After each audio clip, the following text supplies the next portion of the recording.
2 महीने पहले ही सुजाता की शादी हुई थी। उसका ससुराल पास के ही गांव में था। घर में सिर्फ वो और उसके पति रहते थे।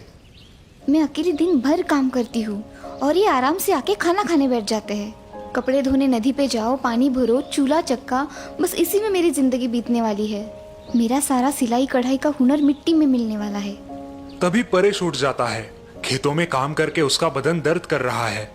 हाँ, सुजाता, अदरक डाल के गर्मा गर्म चाय बना देना जरा। हाँ हाँ, क्यों नहीं। भगवान ने मुझे 4 हाथ जो दिए हैं। क्या हुआ, तुम ऐसे क्यों बात कर रही हो? जैसे कि तुमको जानते ही नहीं। सुजाता का मूड आज बहुत ही उखड़ा हुआ था। उसे ऐसा लग रहा था कि उसके पति उसकी कोई चिंता नहीं करते। उसने उसे घर की नौकरानी बना के रखा है। सुजाता उदास होकर नदी के किनारे बैठी है। तभी उसकी सहेली दुर्गा वहां आती है। ऐसे क्यों बैठी हो सुजाता? सब ठीक तो है? कुछ नहीं, बस ऐसे ही ऊब चुकी हूँ मैं इस जिंदगी से। शादी को सिर्फ 2 महीने हुए हैं और तुम ऐसे बोल रही हो? और नहीं तो क्या। सुबह जल्दी उठो, दिन भर घर के काम करो, बाजार जाओ, पानी भरो, बस यही जिंदगी रह गई है। और पतिदेव की कोई मदद नहीं, जैसे कि गृहस्थी सिर्फ हमारी है। लेकिन क्या करें, अब सहना ही पड़ेगा। नहीं। क्या मतलब? हमें इस उबाऊ जिंदगी से छुटकारा मिल सकता है? हाँ, क्यों नहीं। इसलिए तो मैंने मेरे पति का घर छोड़ दिया। अब सुकून से यहाँ मायके में जी रही हूँ। खेत से थक कर सुजाता का पति परेश घर लौटता है, लेकिन सुजाता गुस्से में घर छोड़कर मायके चली जाती है। लगता है रूठ के मायके चली गई है। पता नहीं उसे क्या शिकायत है मुझसे। ठीक है, 2 दिन वहां रहेगी तो उसे अच्छा लगेगा, दिमाग शांत हो जाएगा तो लौट आएगी। सुजाता मायके अपने घर आती है। मायके में सिर्फ उसकी माँ और छोटा भाई है। वो दोनों सुजाता का खुशी से स्वागत करते हैं, लेकिन कुछ ही दिनों बाद जब तीनों गपशप करने बैठते हैं। सुजाता, जमाई बाबू वहाँ अकेले हैं।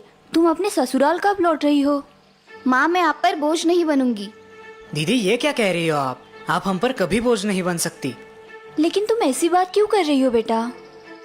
सुजाता उन्हें फिर कभी ससुराल ना जाने का अपना फैसला सुनाती है।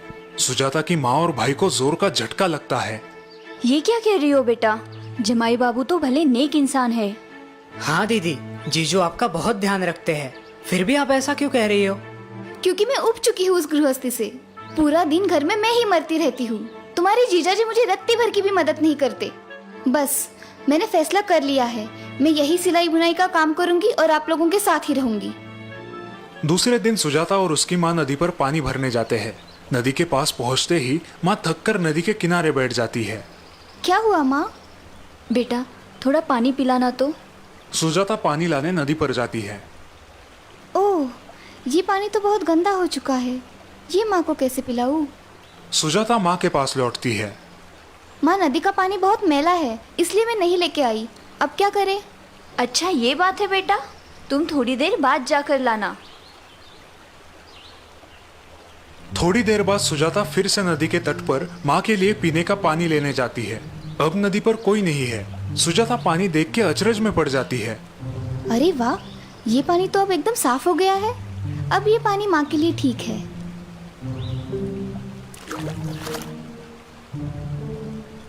माँ, नदी का पानी बिल्कुल साफ है। ये कैसे हुआ? हमने तो कुछ नहीं किया। क्योंकि उसमें जमा मिट्टी और गंदगी नीचे बैठ गई है और बिना कुछ किए हमें साफ पानी मिल गया। बेटा, जीवन भी ऐसे ही होता है। कभी कभी हम जल्दबाजी में, गुस्से में होते हैं और तब हमारे दिल और दिमाग की अवस्था भी गंदगी भरे नदी के पानी जैसी होती है। सुजाता माँ की बात समझने की कोशिश कर रही है। उससे हमारा नुकसान कैसे होता है माँ? तब हम गलत निर्णय लेते हैं और जिंदगी भर पछताते हैं। तो ऐसे वक्त हमें क्या करना चाहिए माँ? ऐसे वक्त हमें शांत रहना चाहिए और उस समय को वक्त के हाथ में सौंपना चाहिए। कई बार समस्या अपने आप ही सुलझ जाती है, बिल्कुल उस नदी के पानी की तरह, जिसे साफ होने के लिए हमने बस थोड़ा सा समय दिया। माँ की बात सुन के सुजाता को उसकी गलती का एहसास होता है और तभी उसका छोटा भाई वहां आता है। दीदी, दीदी, जीजू का फोन आया था, कल आपको लेने आ रहे हैं। ये खुशखबर सुनकर सुजाता सोच में पड़ जाती है। क्या सोच रही हो बेटा? जाओगी ना अपने घर? जमाई बाबू को तुम्हारी फिक्र ना होती तो रोज तुम्हारे भाई को फोन करके तुम्हारी पूछताछ ना करते। माँ की बात सुन के सुजाता की आंखें भर आती है। उसे अपनी गलती का एहसास हुआ देख माँ और उसका भाई खुश हो जाते हैं। और दीदी आपके लिए एक खुश खबर भी है। जीजू ने आपके लिए एक नई सिलाई मशीन खरीदी है। लेकिन सिलाई मशीन तो महंगी होती है ना, इतने पैसे नहीं है हमारे पास। इसीलिए तो खेत का काम खत्म होते ही वो किसी और के खेत में हाथ बटाने जाया करते थे। मुझे लगा आपको ये बात पता होगी। माँ मुझे माफ कीजिए, गुस्से में आकर मैं बहुत गलत निर्णय ले रही थी। अब जिंदगी भर आपकी ये सीख याद रखूंगी। और इस तरह सुजाता वापस ससुराल जाकर हंसी खुशी रहती है।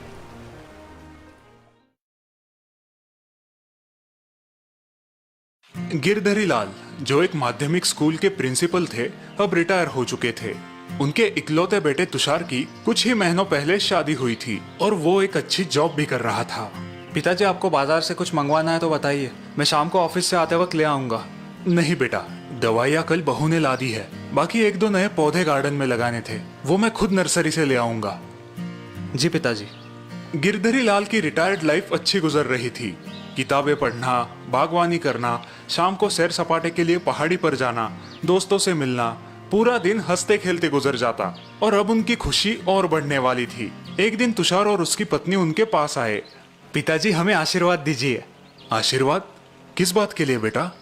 पिताजी, आप दादा बनने वाले हैं। ये खुशी की बात सुन के गिरधरी लाल फूले नहीं समाये। वाह, क्या बढ़िया खबर सुनाई है तुमने। आज तुम्हारी माँ जिंदा होती तो खुशी से पागल हो जाती। महीने बीत जाते हैं। गिरधरी लाल बड़े उत्साह से अपने आने वाले पोते का इंतजार कर रहे थे। अब तुषार की पत्नी का 7वां महीना चल रहा था। ये लो बहू, तुम्हारे लिए। ओह, बहुत सुंदर है। धन्यवाद पिताजी। बहू, खाना ठीक से खा रही हो ना? जी पिताजी, आपकी सारी सलाहें बहुत काम आ रही है। लेकिन आज तुषार की माँ जिंदा होती तो तुम्हें सिर पे बिठाती।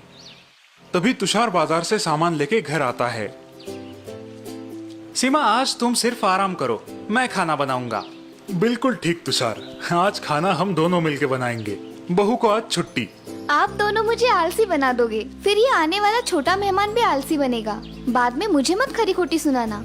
तुषार और गिरधरी लाल पालक की सब्जी साफ करने बैठते हैं और सीमा आराम से सोफे पे बैठी है। अच्छा, मुझे अब ये बताओ, तुम अपने संतान की परवरिश कैसे करोगे? ये भी कोई पूछने की बात है पिताजी। बेशक हम उसे बड़े प्यार दुलार के साथ बड़ा करेंगे। हाँ, उसे जो चाहिए वो सब उसे देंगे। उसकी सारी इच्छाएं पूरी करेंगे। उसे किसी भी प्रकार की कठिनाइयों का सामना नहीं करने देंगे। बिल्कुल, उसे हर मुसीबत से दूर रखेंगे। उन दोनों की बातें सुन के गिरधरी लाल सोच में पड़ जाते हैं। हम ठीक कह रहे हैं ना पिताजी? इसका जवाब मैं तुम्हें कुछ दिनों बाद दूंगा।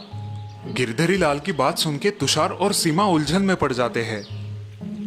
अगले दिन गिरधरी लाल नर्सरी से गुलाब के 2 छोटे पौधे ले आते हैं और एक पौधा बेटे और बहू को दे देते हैं। बहू, तुषार, ये छोटा पौधा तुम्हें हमारे बगीचे में लगाना है। और ये दूसरा पौधा पिताजी? ये मैं खुद लगाऊंगा और आज से हम दोनों अपने अपने पौधों की निगरानी करेंगे।